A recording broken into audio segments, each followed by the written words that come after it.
Our sexuality speaks volumes about our humanity, revealing the depths of our desires, values, and social hierarchies. From the laws we create to the partners we choose, sex is a fundamental means of both expressing and exploring our innermost selves. Throughout history, no civilization has captivated our imagination quite like ancient Egypt, with its exotic practices and enigmatic beliefs. Journey back in time with us to discover 10 of the most bizarre sexual customs of this peculiar and fascinating world. Get ready to find out. Number 1. Masturbation and creation. According to Christian tradition, the world was spoken into existence by the voice of God, a sublime and awe-inspiring act of creation. But the ancient Egyptians had a rather more, shall we say, hands-on approach. For them, the universe was not born through divine utterance, but through the act of masturbation. Yes, you heard that right. According to their mythology, a lone god named Adam brought the world into being by pleasuring himself, giving birth to a pair of twin gods in the process. This unique and bizarre belief was a cornerstone of Egyptian culture and influenced their attitudes towards sex and sexuality in profound ways, shaping the very rituals and practices that they performed. Number 2. Pharaoh masturbation. The ancient Egyptians viewed masturbation as a sacred act of creation, believing that it held the key to the mysterious forces of life and fertility. As a culture obsessed with growth and birth, it's perhaps not surprising that they developed sexual practices and rituals based around this idea. One such custom involved the pharaohs ceremoniously masturbating into the Nile, which was revered for its life-giving properties. To the Egyptians, this act was not just a symbol of male power, but an actual means of invoking the creative forces of the universe. It's a fascinating glimpse into a worldview that saw time as cyclical, not linear, and understood the fluidity of life in all its forms, from the floods of the Nile to the flow of semen. Number 3. Food of the gods. The ancient Egyptians were not exactly known for their prudishness, and their mythology is full of kinky, sexual charged stories that would make even the most open-minded modern reader blush. Take the tale of Horus and Seth, for example, a story of two warring gods locked in a never-ending battle for the throne of Egypt. But this was no ordinary fight. It was a battle of sexual dominance, with both parties vying for the upper hand in a twisted game of seduction and submission. In this myth, the gods engaged in a homosexual encounter with the dominant partner seen as holding a higher social status. Seth, the aggressor, attempted to shame Horus by forcing him into the submissive female role, but his plan was foiled by the clever goddess Isis. It's a bizarre and often disturbing story, but one that sheds light on the complex attitudes towards sex and power in ancient Egyptian culture. Number 4. Incest. A peculiar pattern was common among ancient Egyptian royalty and high-ranking priests: incestuous relationships and marriages with close family members. The belief that these elite groups were the earthly representatives of the divine gave them the license to indulge in what was prohibited for the common folks. The promotion of these practices was so widespread that King Ptolemy II even used it as a propaganda to emphasize the unique nature of his rule, which was not bound by the laws that applied to ordinary human beings. Even the iconic King Tut was not immune to the pervasive practice of incest in ancient Egypt. His parents, who were brother and sister, had him through a first-degree incestuous relationship. And as if that wasn't enough, Tutankhamun was also married to his half-sister. The catastrophic consequences of this taboo practice were dire, as inbreeding took a toll on the family's health over successive generations. The practice solidified the ruling family's power, but wasn't exclusive to royalty, despite being illegal. Number 5. Necrophilia and the embalmers. It's no secret that ancient Egyptians had an intense fascination with sex and a peculiar preoccupation with the afterlife. It seems only logical that necrophilia, the act of having sex with a corpse, might have found a place in their culture. According to the Greek historian Herodotus, who had a wealth of knowledge about the ancient world's sexual practices, the Egyptians had a particularly disturbing tradition.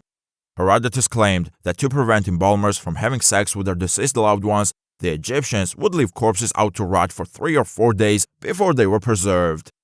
This practice indicates that necrophilia may have been prevalent enough to warrant this odd preventative measure.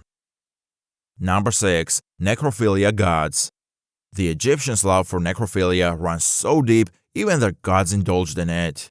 One of their chief deities, Re, also known as Atum, who brought the universe to life by masturbating, is also known for his dalliances with the dead. After the death of Osiris, another god named Re had sexual relations with his corpse, leading to the birth of the god Horus, who was himself a product of necrophilia, conceived by his mother Isis and the dead body of his father Osiris. As if that wasn't enough, Horus and Seth's rivalry was a twisted battle for sexual dominance. If the gods themselves participated in it, it's no wonder that the Egyptians themselves saw nothing wrong with the act. Number 7. Circumcision. Circumcision was an uncommon practice in the ancient world, one that may have seemed outrageous to those unfamiliar with it. Although circumcision is now a common practice in many cultures, it was first introduced through thousands of years of Judeo-Christian influence. However, in the 5th century BC, during Herodotus' time, Christianity had not yet been established, and the Hebrews were a small culture. The Egyptians, on the other hand, were avid practitioners of circumcision, as Herodotus himself observed. He reported that only Egyptian men were circumcised, and that foreigners visiting Egypt were not subject to the practice. The Egyptians even had a tradition of mass circumcision, with texts documenting up to 120 circumcisions in a single day. In other words, the Egyptians threw circumcision parties. Number 8. Sacred prostitution. In ancient Egypt, prostitution was not only legal, but it was also a respected and honorable profession that was even thought of as a divine act done for the gods themselves. This was a far cry from modern times when prostitution is shrouded in secrecy and taboo. Egyptian prostitutes enjoyed a relatively high social status, and they were allowed to work openly and freely, sporting tattoos and makeup to differentiate themselves from non-prostitutes. They were even celebrated in ancient Egyptian literature and were often portrayed as beautiful and desirable women. Unlike their counterparts in Babylon, Egyptian prostitutes were confined to specific locations and were not allowed to service clients just anywhere. Despite these restrictions, prostitution was still a very common practice that the Egyptians viewed as just another profession, one that came with its own social standing. Number 9. Gender fluidity. The ancient Egyptians had a progressive approach towards gender fluidity that is rarely seen in cultures of their time. It was not limited to humans, but their gods and the afterlife were also believed to undergo rebirth and sex changes. The concept of gender fluidity played a significant role in their culture and was believed to be necessary to achieve a successful transition into the afterlife. According to their beliefs, women needed to transform into men to be accepted into the prized afterlife. In contrast to most societies of their time, the Egyptians had no major distinction between genders, and women enjoyed the same privileges as men. The highly sexualized gods and goddesses in their culture also featured various traits of the opposite gender, with some depictions of goddesses even having beards. This level of acceptance of gender fluidity is an impressive feat even by modern standards.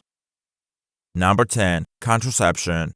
The ancient Egyptians were not only highly sexualized, but also highly practical in their approach to contraception. They lived in a society that celebrated sexual freedom, and so good contraception was highly valued. In fact, their desire for working contraceptives wasn't all that different from today. The Egyptians used condoms made from sheep intestines to protect against pregnancy and STDs. They were also aware that acacia gum derived from the acacia tree worked as a spermicide and would prevent pregnancy. However, they didn't stop there. Women would take animal dung, including that of crocodiles, and insert it into their vaginas to block the sperm and avoid pregnancy. It is clear that the ancient Egyptians were serious about sex and contraception and did everything they could to prevent unwanted pregnancies. As we have seen, the ancient Egyptians had a pretty kinky side when it came to sex. From necrophilia to circumcision parties to gender fluidity, they were certainly not shy about exploring their sexuality.